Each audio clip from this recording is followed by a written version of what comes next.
This is the Blended Kitchen. I'm Barry. I'm Beth. How are y'all today? Welcome to making a side dish. It's part of the Passover meal. Have you heard of Haroset? In English, they translate it as mortar, cement. Yes, Cement. correct. We're going to be making cement. Mm-hmm. That kind of reminds me when children make dirt pies. Maybe. Maybe. We'll see. And I'm going to tell you, y'all, this is not going to look pretty at all. So don't expect beauty. Wait a second. We got a problem. So I guess I'll be doing the work today, and Barry will be doing close-up shots. But Haroset is another one of those things that can be more work than is good, but it's fine because it is central to the Seder plate, and it's traditional. And I tell you, it's made all over the world with ingredients that people can find locally. So in Europe, it'll be different. In Africa, it will be different. In Israel, it's different. In the United States and South America, it's all different, and it's based on what you have available to you. That's how it is in the diaspora. You just do with what you have. God understands the situations you're under. He wants to know your intention and your heart more than he wants you to get something XYZ correct. And that's when my theories of life are better than his. Because sometimes XYZ It's like ABC. cannot be achieved. You got to pick 3 letters. If you can't do XYZ, do ABC. You and me. Go away. Go away. Let me start. Scooch. All right. Okay.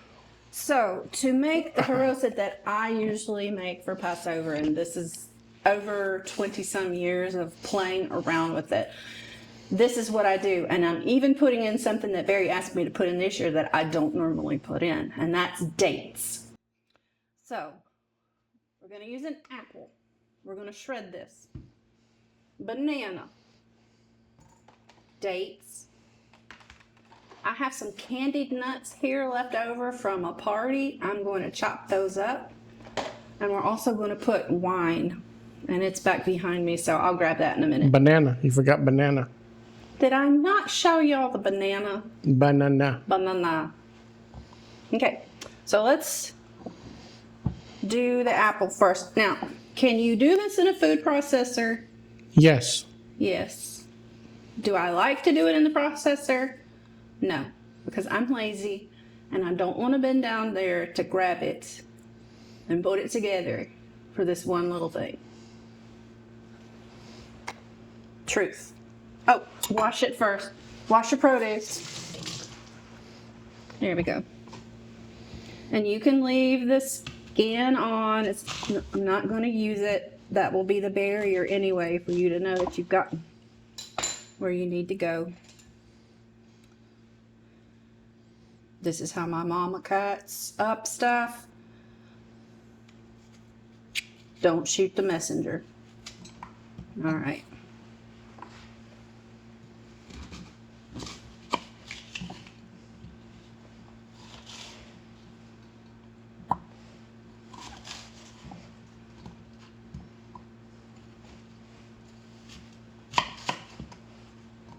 Okay. Now, we're simply going to take it on this edge of the grater. Can y'all see that? Yeah, it's the one most people use. And to be quite honest, in the comments below, if you know what to do with the rest of these, let me know. I would love to learn that lesson. We're just going to grate these apples down. Easy peasy.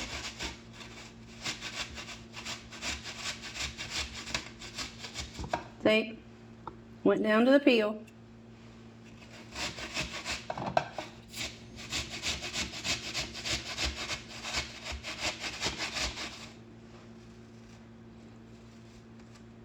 Okay, that's good enough.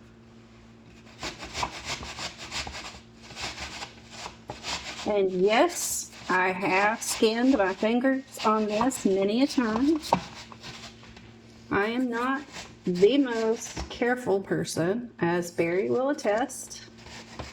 My mother says my middle name should have been Grace.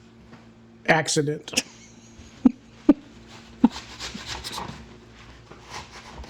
And I'm saying that because she is watching, and she's going to hoot with laughter when she hears that. I'm going to give you a little bit of I don't want no tips. of assistance here, Don't want no just to have tips, you keep Shula. up with this. Just do your job and listen to this. Grading apples is so fun. Come on, repeat it. Grading apples is so fun. That is what I learned, my son. That is what I learned, my son. Working in the kitchen is Working in the kitchen is, y'all cross a your pleasure with your wife fingers. And kids. and kids. All right, there we go. Sound off. You can do it. You can do it. 1, 2, 3, 4. 1, 2, 3, 4. All right, look at this. Look at that. Okay, now, Barry, I need to put all these scraps over there in my scrap bag. There's your scrap bag. Okay. I have my trusty dusty scrap bag sitting in my sink. Usually in my sink, but sometimes you gotta bring it out because that's just a mess. About Haroset, should it be wet or dry? I don't know. Wherever you're from, make it dry, make it wet. I don't know, but mine is wet. It literally looks, when it's done, It's too wet. Barry says it's too wet, but it literally looks like cement. I don't want it sliding off the matzah. He doesn't want it sliding off the matzah. That is probably a good measure of how wet it should be. Let's not have it slide off the matzah. Okay, now we're going to take some bananas, maybe 2. These are uber duper overripe, but that's okay for this. It's not a problem. We're going to smush them anyway. I'm just cutting them up to make it easier. You think 1 is enough? Yeah. Yeah, 1's enough. Cause For the quantity we're making, one's enough. So there we go. Now we're going to take some dates, and these have already been pitted, so to make it easier. And we're just going to chop them up into chunks. I think, yeah. Not the easiest thing to do. They're very, very That's where the sticky. food processor helps. Yeah.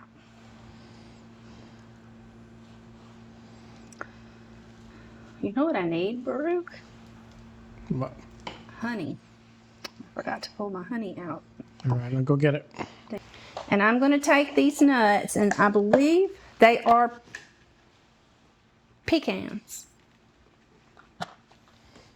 Do not shoot the messenger. If you're from up north, you do say pecans, but I am not from the north. Down here, we say pecans. These happen to be candied. That's just going to add to the overall sweetness if I can cut them. Yep. Just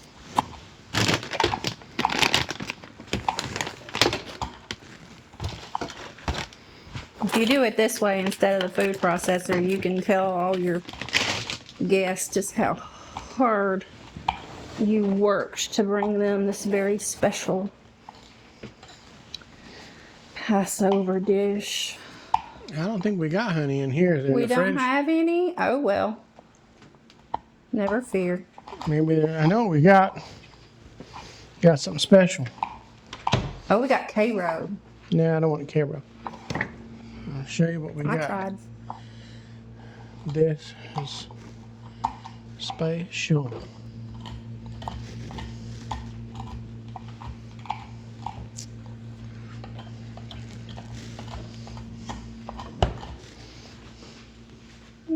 That's probably good enough. Maple syrup, perfect. That'll make it southern right there. No, maple syrup is not from the South. It is from Vermont.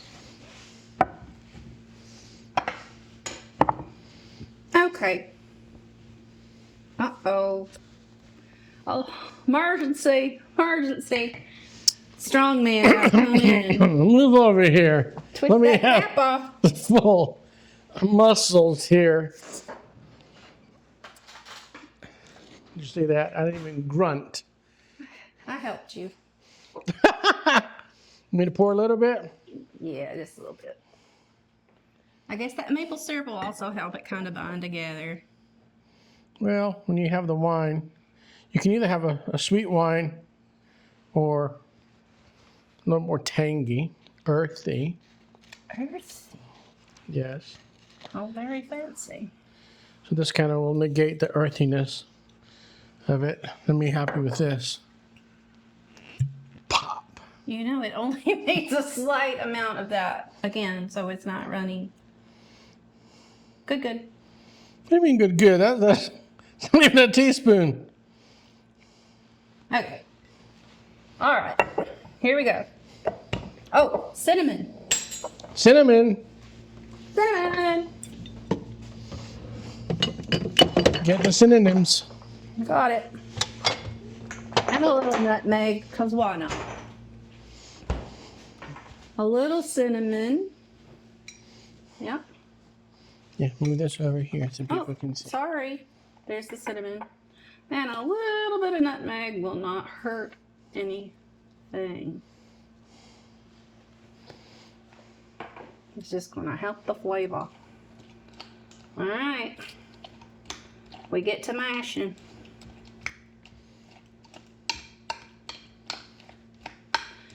The wine helps the color change so that it gets, I don't know, gray. Did you say it's gray?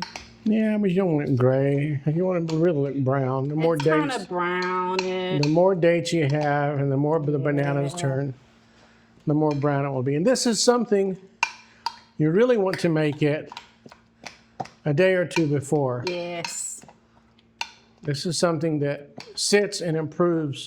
over time. Yes, that is correct. And again, you can see it is not pretty.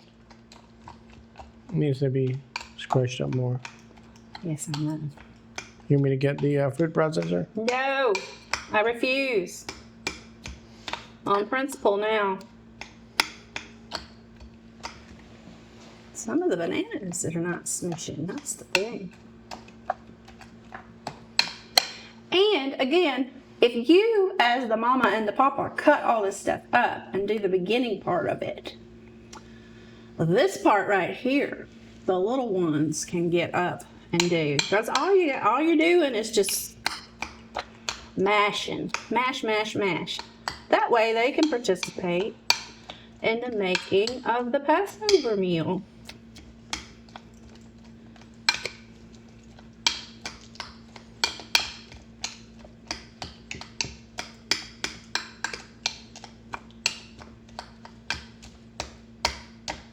Smell the cinnamon. You can.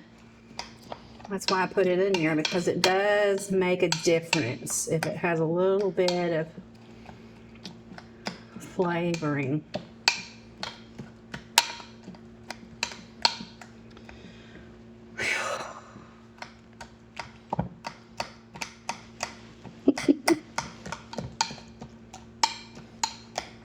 Well, Shula. I'll give you a water break in an hour. Keep working.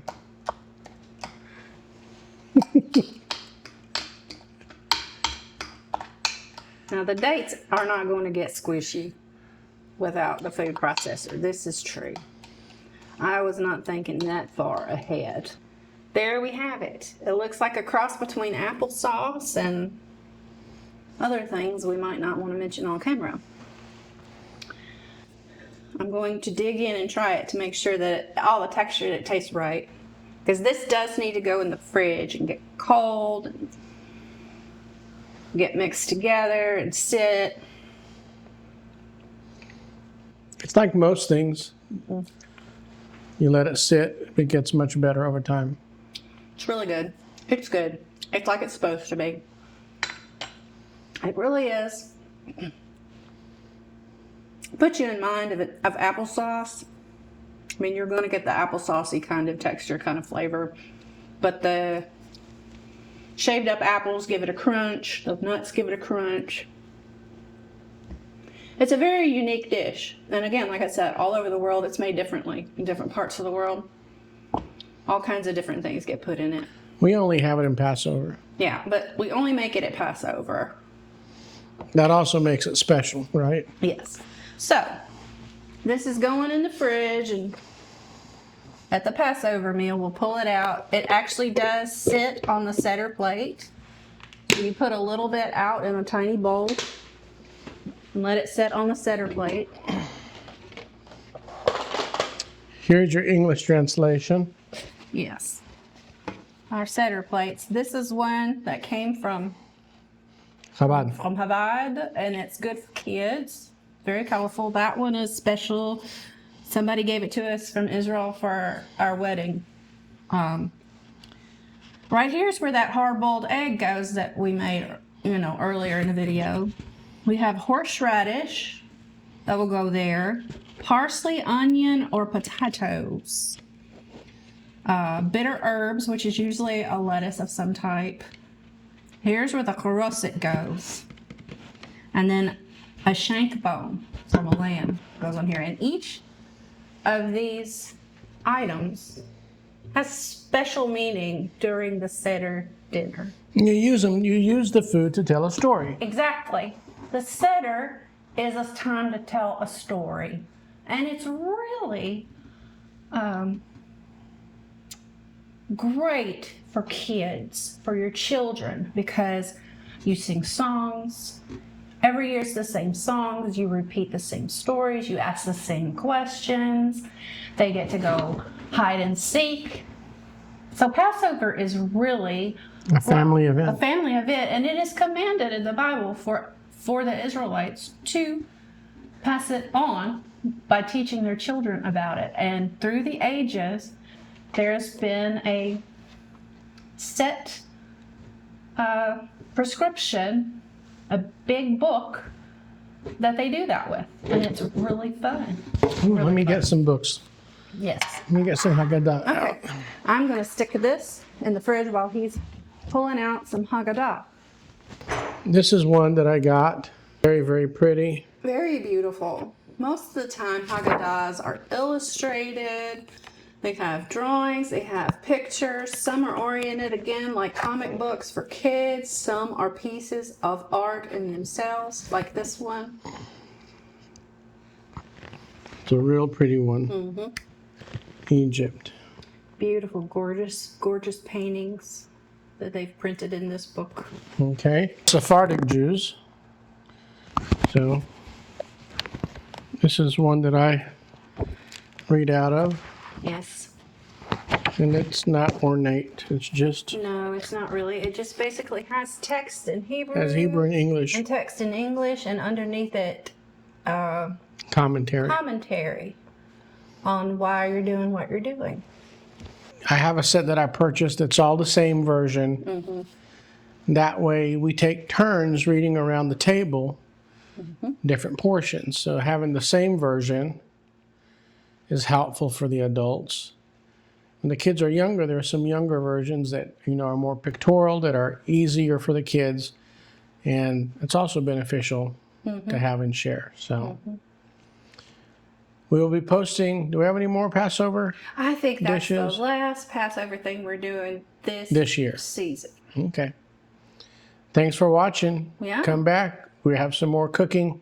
Not only for the holidays, Nope. You never know what we're going to get up to. but we'll do some fun stuff as well. Bye, y'all. Shalom, y'all. Chag Sameach. That's all for the Blended Kitchen. Bye. Bye.